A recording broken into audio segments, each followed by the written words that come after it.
Palais de justice de Fort-de-France. C'est ici, au premier étage, au service de l'application des peines, que sont convoqués tous les détenus de Martinique. 2 juges y suivent plus de 1000 personnes placées sous écrou. Ce matin, le juge d'application des peines, Florence Autofer, reçoit dans son bureau un homme qui vient d'être condamné. Donc vous avez été condamné, monsieur, par la Cour d'appel de Fort-de-France le 12 janvier 2012 et vous avez 1 an de prison ferme à faire. Donc le but de notre entretien aujourd'hui, c'est de voir comment on peut vous éviter d'aller en prison. Donc plusieurs solutions.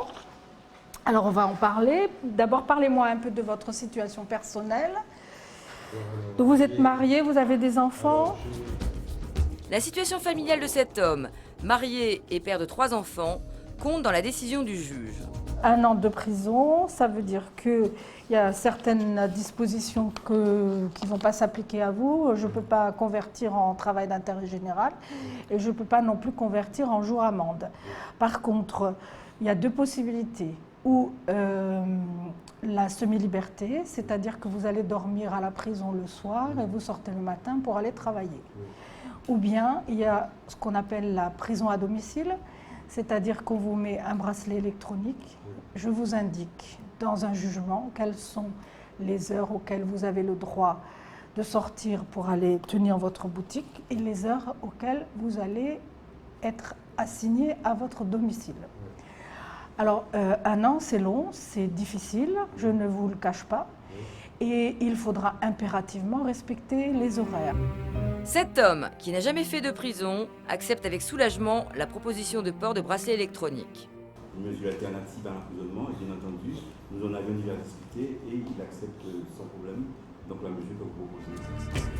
La juge va longuement l'interroger sur son emploi du temps professionnel afin de définir ses horaires de sortie autorisés. En dehors de celle-ci, il sera assigné à résidence chez lui. Ça veut dire que pendant 1 an, monsieur, vous ne pouvez pas aller chez les gens. Hein. C'est eux qui doivent venir chez vous. Hein. Donc ça, c'est des contraintes. C'est pour ça que j'insiste toujours beaucoup sur le caractère difficile de cette mesure.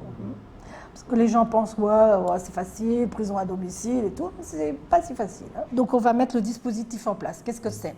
C'est un boîtier qu'on met à votre domicile. Vous avez le bracelet à la cheville. Le dispositif va biper quand vous arrivez chez vous et va biper quand vous quittez chez vous. Donc on saura toujours si vous êtes à la maison ou si vous n'y êtes pas.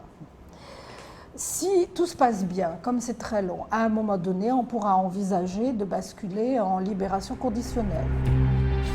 Avant d'ordonner la mise en place du bracelet, le juge d'application des peines demande au SPIP, service pénitentiaire d'insertion et de probation, de réaliser une enquête sur le candidat.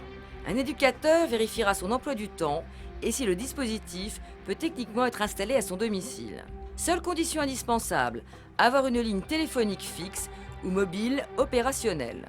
Dernière formalité, l'accord du procureur de la République. À quelques kilomètres du palais de justice, nous avons rendez-vous avec Boris. Sorti du centre pénitentiaire de Ducos depuis 4 mois, il purge la fin de sa peine en portant un bracelet électronique. C'est une sorte de réinsertion à la vie sociale, à l'extérieur. C'est une deuxième chance. Pour pouvoir bénéficier du bracelet électronique, il ne faut pas avoir été condamné à plus de 5 ans de prison et offrir de solides garanties. Il faut avoir un contrat de travail. Dans les contrats de travail, il y a des horaires. Et selon les horaires, on vous définit des heures de sortie, des heures d'entrée. Il faut respecter les heures. En cas de non-respect des horaires, le boîtier du bracelet relié au téléphone informe immédiatement le service pénitentiaire d'insertion et de probation. Je ne suivi par respect. Je le suis continuellement. Il faut savoir si vous respectez le contrat de travail, si ça va bien dehors, si vous n'avez pas de problème. C'est une seule bonne chose, c'est qu'il faut savoir la saisir. C'est pas tout le monde qui a le même état d'esprit. Bon, moi, je trouve que c'est une bonne chose. Pour ceux qui ont vraiment envie qui ont accepté leur erreur et qui veulent se remettre en question dans la vie à leur sortie. Ça leur permet d'avoir un petit temps d'adaptation pour quand ils sont libérables directement, qu'ils sont déjà rentrés dans la vie quotidienne. Il est 13h, Boris doit rentrer chez lui. Un rythme draconien auquel il devra se soumettre encore 5 mois. Comme Boris, en Martinique, 90 personnes portent un bracelet électronique. Seuls 30% ne respecteraient pas les règles. Le bracelet électronique a d'autres avantages. En offrant une meilleure réinsertion, il préviendrait davantage la récidive.